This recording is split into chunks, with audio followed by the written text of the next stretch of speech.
Seperti kita tahu dalam bab fikih, perkhilafan ulama itu rahmat. Ya, saya ulang lagi, perkhilafan ulama itu rahmat. Contohnya ya ini, saya ulang lagi ya. Nomor 11 itu.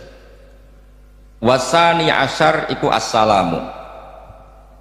Ya, terus di sini disebut wa aqalluhu iku assalamu alaikum, pakai assalamu alaikum. Wal asohu te kaul sing asoh iku jawazu salamun alaikum, olahe nglafatno salamun alaikum. Terus kultu Dewi Imam Nawawi al-asoh al-mansus la yujzi'uhu wallahu a'lam. Jadi menurut Imam Rafi'i boleh salamun alaikum, tidak pakai apa? Al. Itu juga diklaim sebagai al-asoh. Tapi menurut Imam Nawawi yang al-asoh harus assalamu alaikum, tidak boleh salamun alaikum. Terus wallahu a'lam wa annahu la tajibu niyatul khuruji. Jadi ketika Anda salam tidak harus niat keluar dari apa? Salat. Dengan kamu salam berarti otomatis keluar dari apa? Salat. Nah, ini menjadi problem menurut pemikiran banyak ulama, karena ketika masuk salat harus niat masuk salat. Karena ketika kita takbir kan bisa takbir demo. Ya kan? Kan macam-macam kan?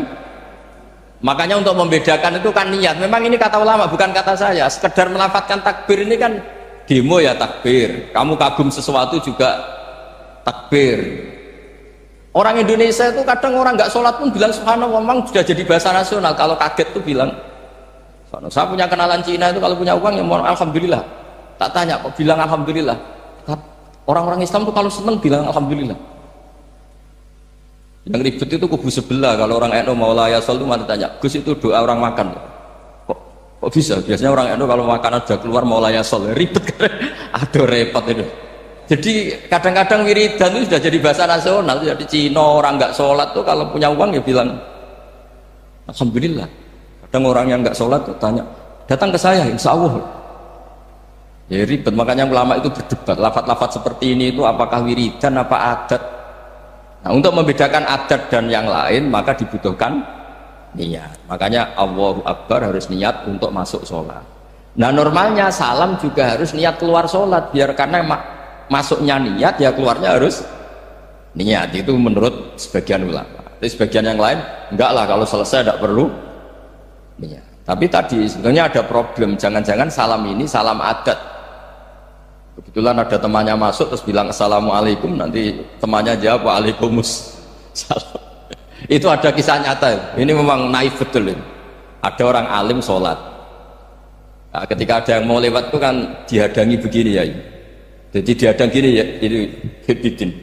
Yang lewat tuh karena saking nggak pernah yang ngaji malah tidak salaman. Kagetnya bukan main itu. Ada orang sholat, ada orang mau lewat, kan kesunatannya dihadang begini. Sisi ini santai saja malah nggak ada salaman. Terus ribet, ngadepi orang nggak tahu itu ribet. Ya tambah bingung kan, diliwati saja bingung, apalagi sekarang diajak salaman. Kan memang nggak sambung, kulturnya itu nggak sambung. Itu kalau kita bilang assalamualaikum terus pikir kamu waalaikumsalam, ya ribet. Memang ngadepi orang tidak tahu itu ya ribet. Makanya ya agama ini, ngelola agama ini memang. Nah barokahnya ngaji fikih itu beginilah, saya sering cerita. Misalnya kita hafal fikih, takbir itu wajib, rukun, tapi bentuk ngangkat tangan itu sunnah. Itu barokahnya masya Allah. Andai kan kita menentukan kaifiyahnya, mungkin kita sok suci. Itu pernah ada peneliti cerita ke saya, Gus saya ini orang NU itu pusing. Kenapa? Takbirnya beda-beda. Ada yang terlalu semangat, Allahu Akbar. Apalagi yang was-was, wah itu semangatnya masya Allah. Malah ada yang tanya, itu takbir berkali-kali itu madzhab apa? Jadi orang was-was cobalah bertobatlah, itu jangan sampai jadi madzhab baru. Kalau yang was-was orang bodoh gak masalah, coba kalau dia orang alim alama, nanti muridnya juga niru, oh ternyata takbir yang saya itu 3 kali itu. Oh ternyata takbir yang saya itu 7 kali. Itu kalau dia jadi imam. Kalau dia jadi makmum nyampe ini pinggirnya sampai pinggirnya takut kan bulan baleni.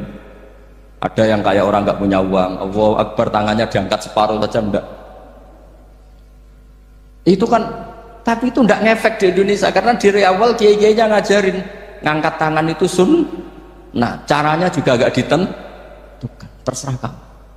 Begitu juga posisikan tangan itu juga sunat. Sehingga kalau ke Turki atau kemana-mana itu ada yang kayak orang baris, ya kan? Habis takbir ya sudah. Ada yang sendakap, sendakapnya beda-beda. Ada yang nutupi iga yang hilang katanya, sampai begini. Ada yang santai begini. Oh pokoknya nggak jelas. Sehingga itu kalau di militer ini ada Pak Dandim itu juga bingung ini nggak protap ini kan. Tapi kalau di fikih itu memang kalau sekali nggak diwajibkan terserah masing-masing. Ada yang kayak orang baris, ada yang sendakep begini, katanya apa? Nutupi iganya yang hilang. Ada yang sambil rasa-rasa, macam-macam. Tapi barokahnya ilmu fikih itu diputuskan memang dari awal tidak wajib. Yang wajib itu takbirnya.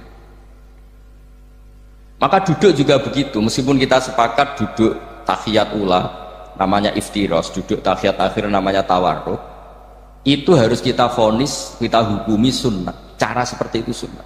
Wa ayyu qu'udin qa'ada sohat sholatu, seperti kemarin di Minhajul Thalibin, dengan duduk gaya apa saja sholatnya tetap. Jika kalau kita di Arab misalnya pas haji, orang Arab itu memang ya agak kacau. Orang Indonesia itu kalau sholat duduk itu kan memang benar-benar sakit sudah agak mau mati, itu benar-benar sholat baru duduk. Orang Arab itu enggak, sholat duduk pakai kursi, soft itu enggak ada orangnya, ada kosong, itu jalan kaki, kursinya di bawah. Wong bawa kursi kuat kok sholat duduk. Kalau orang Jawa kan, saya juga iskal, orangnya kalau bawa kursi kuat pindah-pindah tapi kok sholatnya. Kalau orang Jawa agak kebayang, kalau sholat duduk emang bener-bener sakit. Saya pernah ditanya lagi sama orang, Gus di Mekah itu kok banyak orang bawa HP, terus kalau ditelepon diangkat soli, itu madzhab apa? Madzhab geblek kata saya.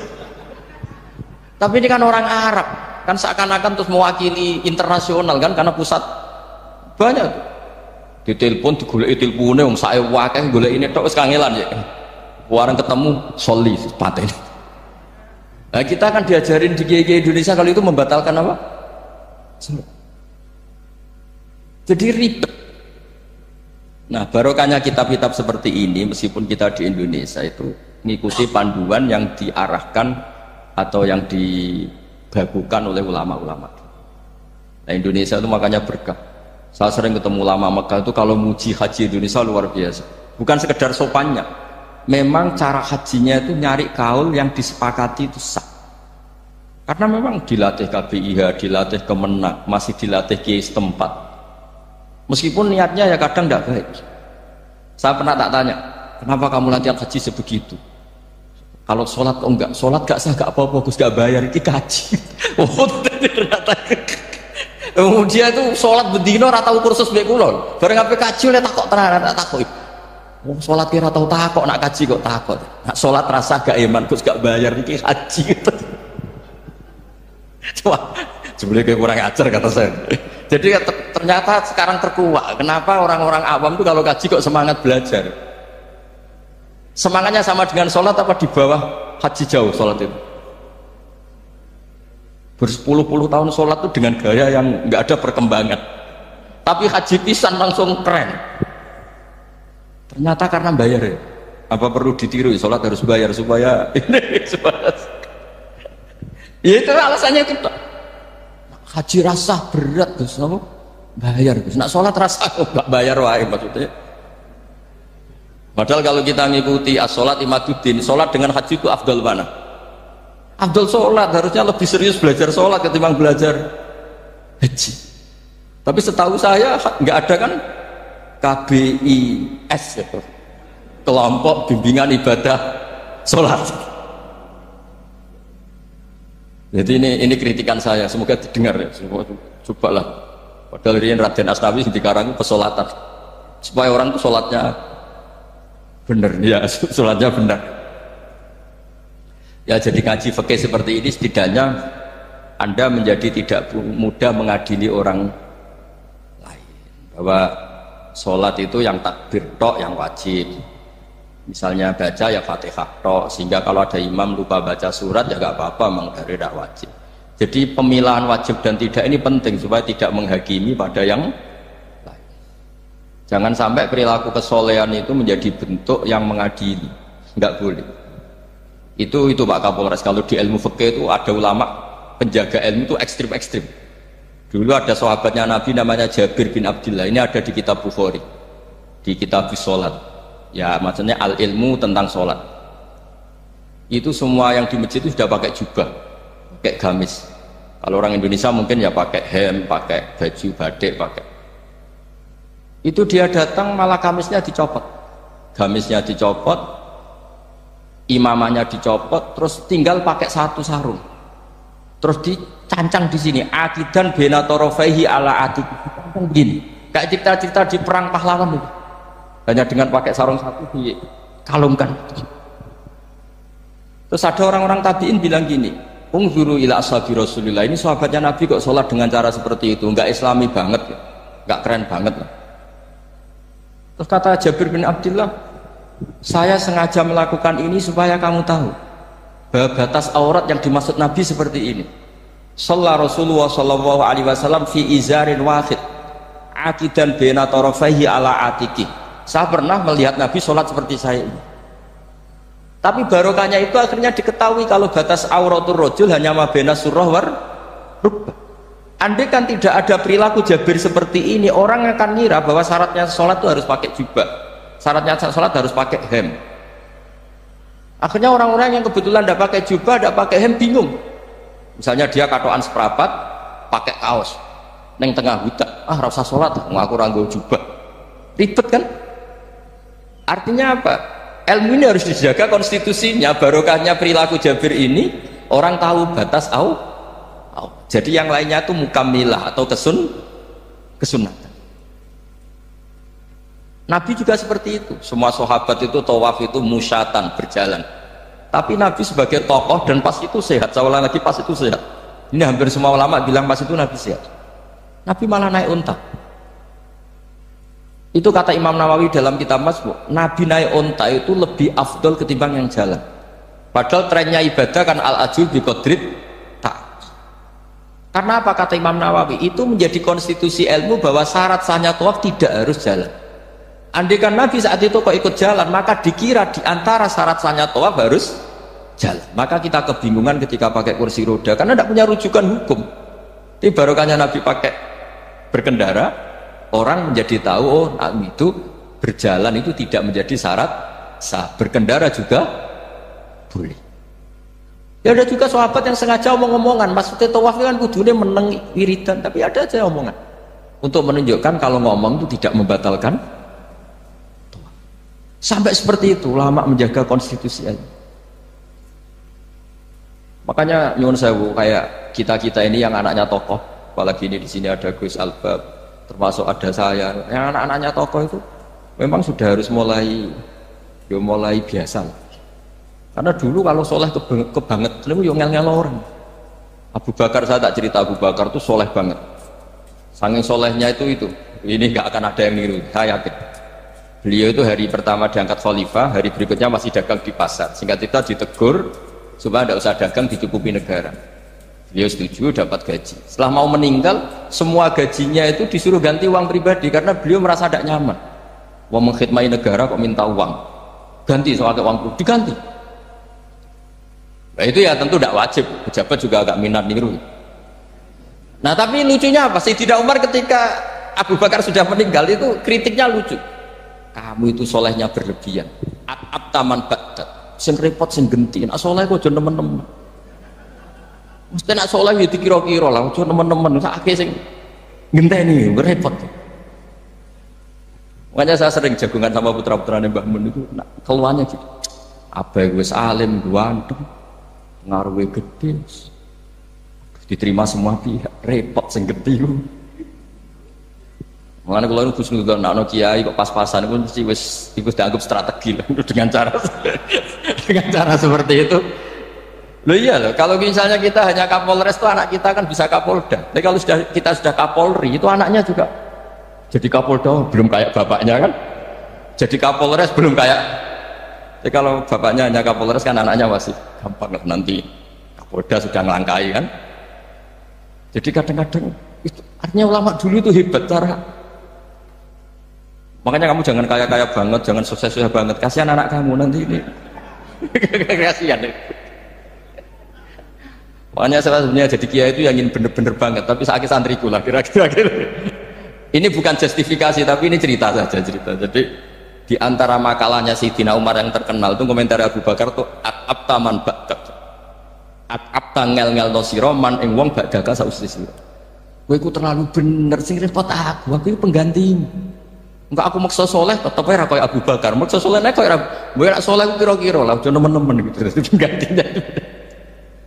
Ini cerita ya, jadi saya mohon. Nah, barokahnya itu juga kesolehan yang massal itu diakui oleh ulama. Termasuk begini misalnya nyuwun sewu, Nabi itu menyebut kesolehan itu ya termasuk wa fi buti ahadikum sodako, kayak ngeloni bojomu ya sodako. Ayati ahaduna syahwatahu wa walahu ajrun. Masa urusan gitu dapat pahala ya Rasulullah? Jawabnya Nabi enteng. Ali salawadu'aha fi haramin akana alaihi wisrun. Kalau dia begitu sama selain istrinya kan dosa ya, berarti kalau sama istrinya ibadah, tidur ya ibadah, kumpul istri ibadah, bercengkrama sama keluarga ibadah. Akhirnya ulama bikin satu hukum yang luar biasa. Di antara hukum yang di kitab usul fikih itu begini, mubah itu udah ada. Itsmamin mubahin illa wa yatahaqqaqu bihi tarku haramimma fa'il zamu minas sukun tarkul qatli wa minas sukut tarkul qadzaf wal ghibah. Sehingga kita ulama misalnya melihat orang kampung sekatokan seperapat ning omah ngomel mbek bojone mbok ngomel mbek anake, ini luar biasa karena tidak di diskotik, tidak di tempat-tempat yang seperti itu. Ana wong ning omah nglamun rokokan delok tikus liwat misalnya. Lumayan ra delok gambar porno. Itu ada ulama yang berpikir itu karena tidak ada sesuatu yang mubah kamu lakukan kecuali saat itu Anda meninggalkan keharam. Makanya kata ulama mubah itu tidak ada karena saat melakukan mubah artinya Anda tarkul haram. Wa tarkul haram wajib, berarti fal mubah wajib. Sehingga ulama misalnya sampean turu mulai barisan nanti subuh, hadza taraka zina wa taraka sariqah wa taraka kadza wa kadza. Semoga malaikat pakai usul fikih itu. Nah, kalau malaikat pakai usul fikih itu kamu tidur habis isya sampai subuh, hadza tarakal ma'asi kasirah. Yang ribet kalau malaikatnya bagian khusyuk, hadza tarakat tahajud wa tarakal witra wa tarakal itu ribet itu. Nah, kita semoga malaikatnya yang percaya pendapat tadi. Jadi ada dua pandangan, ada ulama mengatakan mubah itu tidak ada karena tidak ada orang yang sedang melakukan mubah kecuali saat itu pasti meninggalkan keharaman. Makanya ini sirinya kenapa dulu kiai-kiai top itu sering jagungan. Orang tahu semua lah, Mbah Zubair sering jagungan, dulu Mbah Tur yang sering jagungan di depan Masjid Menoro. Karena ingin mensuasanakan bahwa untuk menikmati hidup itu tidak harus dengan keharaman. Jagungan mbek konco ya seneng, gejul-gejulkan mbek konco ya seneng. Ini anggap saja perlawanan terhadap supaya tidak nikmati maksiat. Wa qutbu hadzal al-istidzad bil mubahat kata Imam Ghazali. Inti beragama ini adalah nikmati sesuatu yang dihalalkan oleh Allah Subhanahu. Coba ketika orang lain bisa nikmat kalau harus ke tempat-tempat maksiat, kamu cukup nikmat ketemu konco gejol-gejolkan zaman mondok podo melarate, terus diterusno saiki yo jek melarat atau cocokan melarat itu kan keren loh, keren. Siji tok diusir mertuane, tok diusir IP ini terus cocokan. Ndak kowe piye Kang gak apa-apa sabar kabeh kodok-kodar wae yo Kang. Oh itu ibadah yang luar biasa ya. Mergo ridho sama kodok kodar, dia tidak perlu cari nyuwun sewu hiburan yang maksiat. Nah, saya berharap ulama-ulama Indonesia itu mengikuti jejak ulama dulu. Ulama dulu itu kalau ibadah itu ya seperti itu. Jadi jangan hanya melihat ini semalaman kok tidur, tidak witir, tidak tahajud. Oke, dia memang nggak afdol, nggak sempurna, macam kiai pas-pasan naik kan. Tapi ya jangan lihat tarokal witro wa tarokat tahajud, tapi kamu juga harus lihat tarokal dahab ila nikla wa tarokat dahab ila mahalil mak. Siapa boyo sekali-kali muji orang susahnya apa sih? Suudon itu dikurangi, sekali-kali muji orang ya.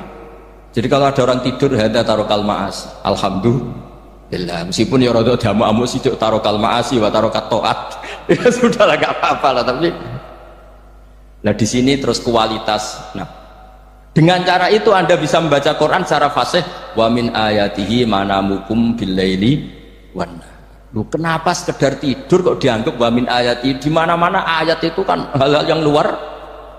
Ini tentang tidur saja kok dianggap ayat. Itu bisa dimaknai keren kalau Anda pakai kaidah usul fikih, yaitu dengan tidur berarti Anda meninggalkan sekian maksiat. Sehingga disebut wa min ayatihi manamukum bil laili wan. Nah, saya berharap konstitusi seperti ini jalan terus. Biasa baca ya, sampai salam selesai. Wa akmaluhu assalamualaikum warahmatullahi marroten yaminan wasimalan multafitan fil ula hatta yura khadduhul aiman. Tapi itu hanya akmal loh ya, jadi ukuran paling sempurna kalau salam itu melengak ke kanan sampai dengan pengandaian ini bisa dilihat dari belakang. Tapi tetap saja itu ukuran apa? Akmal, tidak menjadi syarat sah. Jadi ya sampai melengak gini sampai kira-kira terlihat dari apa? Belakang. Tapi ukuran itu tetap akmal hatta yura khadduhul aiman. Wa fisaniyah satruse alisar terus nawian assalam alaman an yamini wa yasari minal malaikati. Dia meniatkan salam itu kepada orang-orang di sisi kanannya mulai malaikat dan manusia dan jin. Wa yanwil imamu assalama alal muqtadin wa hum arradda alaih wahum yanwauna napa arradda alaih. Jadi wahum yanwuna arradda alaih, jadi imam niat salam untuk makmum, makmum niat membalas salamnya apa? Imam. Tapi itu saya ulang lagi hanya akmal. Terus asal isya asar tartibul akan kama dzakarna. Jadi pentingnya, jadi jangan kira terus ngaji kalau wasunanuhu wa akmaluhu tidak penting, itu penting sekali. Barokahnya status akmal dan sunnah ini kita tidak mudah menvonis orang lain karena kita tahu ibadah itu hanya berstatus sunnah. Coba kalau nggak ada ketentuan itu, kita akan mudah menyalahkan orang. Salam kok orang melengak belas itu sholatnya sah atau orang? Padahal dari awal melengak itu statusnya hanya sunnah.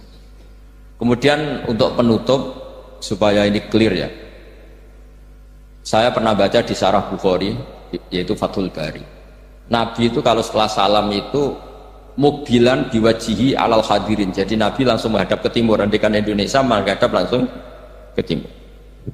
Tapi uniknya para syurahul Bukhari itu menganggap itu tidak satu sunnah yang tidak jadi satu sunnah yang permanen. Tapi kata para syurahul hadis, siapapun boleh melakukan gerakan yang bisa memaklumatkan kalau sholat itu selesai. Saya ulang lagi ya, jadi Nabi menghadap ke timur kalau di konteks Indonesia itu sebagai bentuk maklumat, ini loh sholat saya sudah. Karena takutnya apa?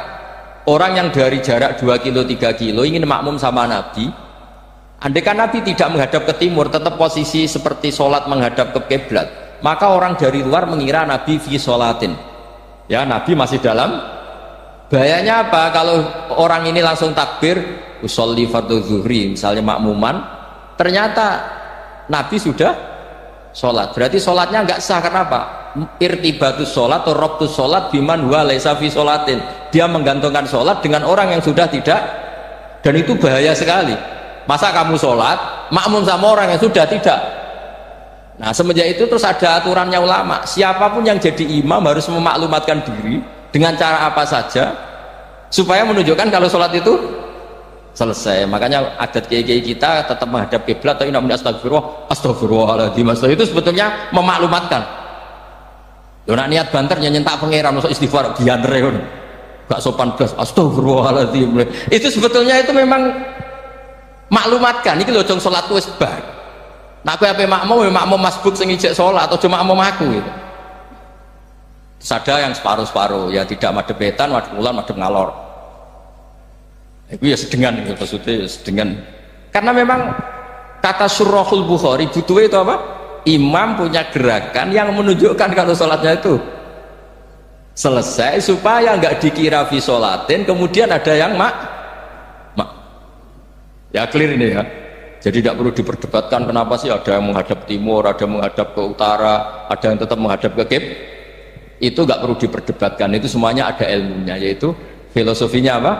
Ada gerakan yang menunjukkan kalau dia sholatnya selesai supaya tidak ada yang ikut. Sekali ada yang ikut berarti nanti apa? Robtus sholati biman laisa fi sholatin, yaitu menggantungkan sholat dia dengan orang yang hakikatnya sudah ada. Jadi di antara mukjizat Quran itu kamalul bayinah. Kalau memberi penjelasan itu sempurna. Sehingga ulama mengatakan imanul muqallid, imannya orang-orang yang asal ikut kiai, asal ikut guru, asal ikut buku, itu mukhtalaf alaih. Bahkan saya sendiri cenderung mengatakan iman itu tidak diterima. Karena manusia dibekali akal, inginnya Allah itu dengan akal itu dia punya kepermanenan iman, apa? Punya kepermanenan apa? Iman, dan dengan itu dia imannya mujma'aleh, mesti diterima oleh Allah Subhanahu wa ta'ala. Karena bin nadhari sahih, dengan logika yang benar. Dan logika yang benar itu gampang sekali. Beberapa ulama tentu tahu sekali, bukan sekedar tahu sekali, karena itu diajarkan Allah dan Rasul. Misalnya begini, kata Allah, saya kalau baca ayat-ayat ini itu sering nangis, karena Allah yang Tuhan itu sebenarnya tidak butuh kita. Saya ulang lagi, Allah yang Tuhan itu tidak butuh kita, juga tidak butuh iman kita. Tapi Allah ingin hambanya itu berakal, ya, karena agama itu liqaumi yaqilun, sehingga berpikirnya benar. Misalnya gini kata Allah, enggak apa-apa kamu menuhankan selain saya, itu enggak apa-apa kata Allah. Enggak apa-apa Yesus kamu katakan Tuhan, enggak apa-apa kamu katakan batu Tuhan, enggak apa-apa. Tapi tolong prosedur, ya, prosedur atau persyaratan menjadi Tuhan itu kamu lengkapi, yaitu punya prestasi menciptakan langit dan bumi. Kalau tidak semua surun semen kata Allah, sementing urun, ya. Jadi sebetulnya itu kan rasional. Misalnya nggak apa-apa kamu merasa jadi presiden atau gubernur atau jadi wali atau jadi apa, yang penting prosedurnya dipenuhi. Itu kayak apa Allah baiknya pada kita. Sehingga saya berkali-kali, makanya menurut saya orang alim itu wajib memaklumatkan kalau dirinya alim, supaya jelas aturan mainnya. Yang dilarang Allah itu kan memaklumatkan alim kemudian ingin hadun nafsi, ingin salami template, dicucuk, dihormati, itu kriminal. Itu orang alim gendeng, sudah gendeng sekali. Karena khasnya orang alim itu tentu cari ridhonya Allah, bukan ridhol khalqi, bukan ridhonya apa? Makhluk. Makhluk itu lah ada siapa-siapa. Dan kita harus baku seperti itu. Kenapa kalau orang alim nggak memaklumatkan kealimannya itu dikatakan salah? Karena fungsi orang alim adalah membawa bayinat, membawa ayat-ayat Allah, bukan kepentingan apa? Pribadi. Makanya Rasulullah nanti duka ngendikan idza zuharatil fitanu wal fitau falyudhiril alim ilmahu wa illa fa'alaihi la'natullah wal malaikati wan nasi ajmain. Jika zaman akhir banyak bid'ah, banyak kebodohan, maka orang alim wajib menampakkan kealimannya. Jika tidak, maka dia mal'un, dilaknati langit dan bumi.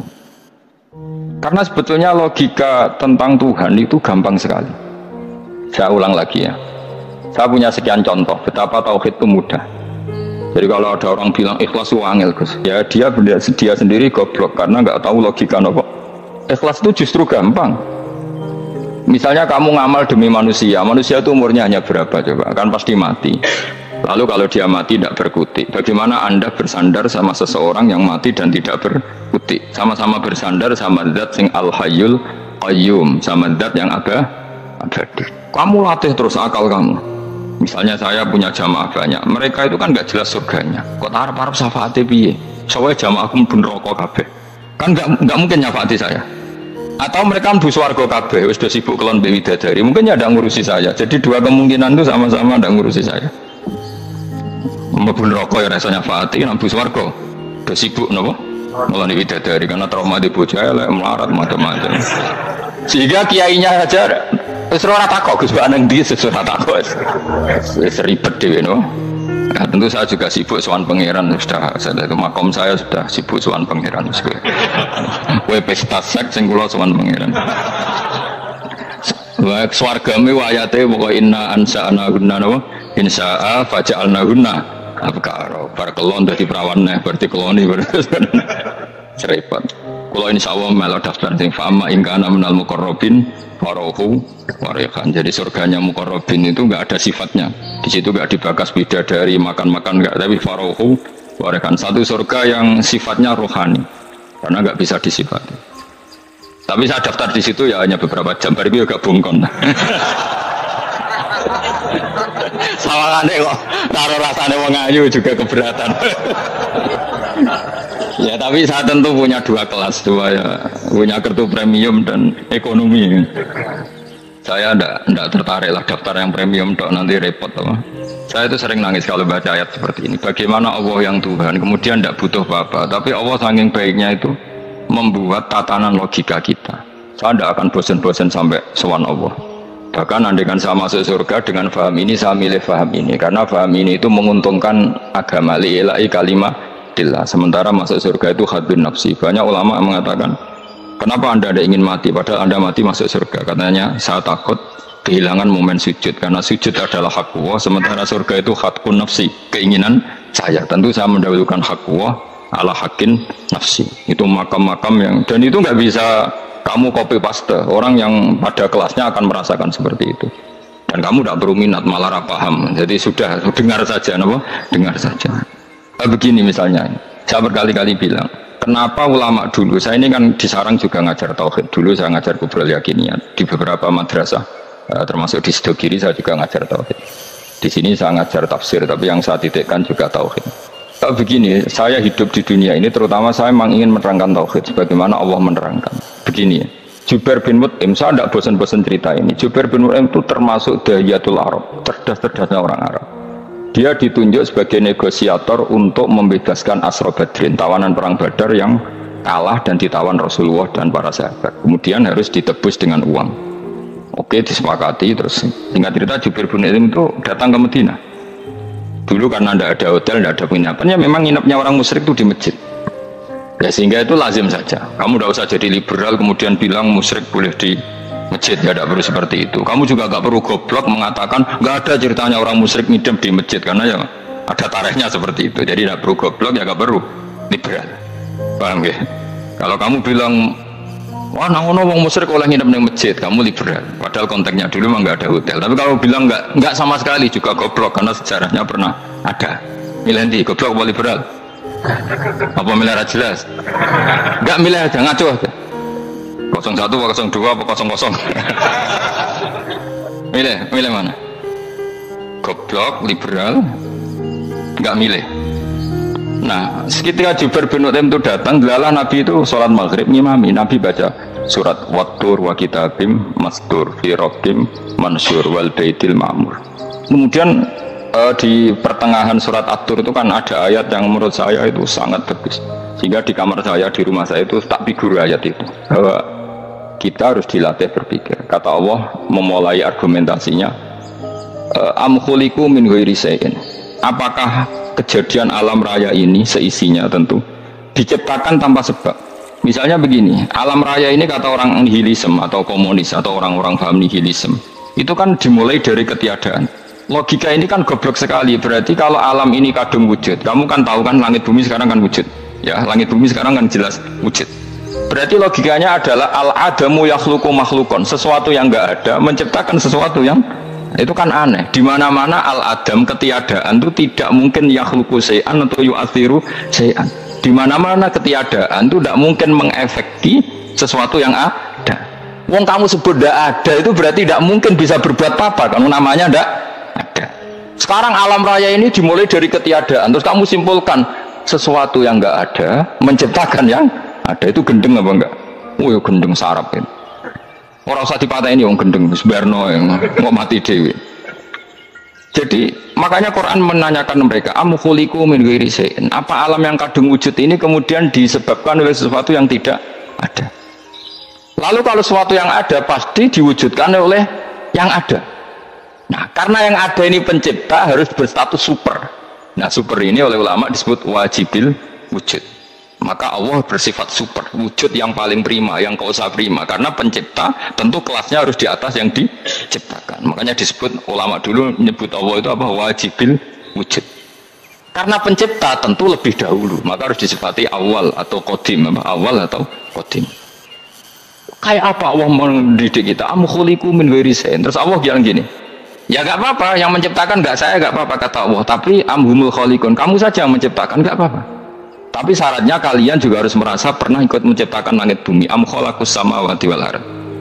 Jadi gak apa-apa kamu merasa Tuhan, gak apa-apa. Yang penting kamu merasa ikut nembok langit, ikut ngecor Allah langit. Ya pokoknya ikut bikin. Terus kata Allah bala yukinun, kamu tak suruh merasa menciptakan langit bumi, kamu juga gak merasa iya. Memang ya mereka merasa enggak kan. Akhirnya Jubair bin Mut'im saking gak kuatnya, am khalaqus samawati wal ardh bala yuqinun amin dahum khuzun. Sama Allah dibombardir seperti itu. Dia datangi Rasulullah, ya Muhammad, logika itu tidak meninggalkan akal saya. Matarok tali akli nasian. Akal saya habis Muhammad. Saya iman saja. Saya tidak cukup punya logika untuk melawan argumentasi ayat yang kamu baca. Saya iman saja. Terus iman. Makanya kalau